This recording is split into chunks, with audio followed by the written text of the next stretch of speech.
کہ ایک مقام پر حضرت جبریل انسانی شکل میں آئے، سامنے حضرت علی تھے۔ اب مولا کیا ہے اسے سمجھ لو، مولا کسے کہتے ہیں اسے سمجھ لو۔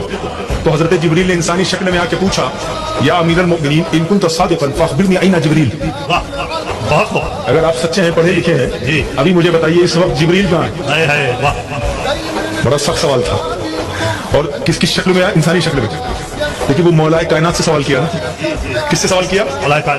مولا علی سے، مولا کائنات سے سوال کیا۔ اب میں اپنے انداز میں صوفیانہ گفتگو اپنے طریقے سے میں سمجھانا چاہتا ہوں آپ کو، جس کا مفہوم کیا ہے کہ حضرت علی مراقبے میں گئے، حالت مراقبہ سے مشاہدہ ہوا، اب مشاہدہ کر کے پھر بیان کیا کہ میں نے تحت الثری تک دیکھا، جبریل نہیں تھے، میں سمندر کی گہرائیوں میں گیا، جبریل نہیں تھے، میں جنگلات پہاڑوں میں دیکھ کر آیا، مشاہدہ کر کے آیا، جبریل کو نہیں پایا، پہلے آسمان میں جبریل نہیں تھے۔ اب کیونکہ میں تو جبریل ہو نہیں سکتا تو شاید آپ ہی جبریل ہیں۔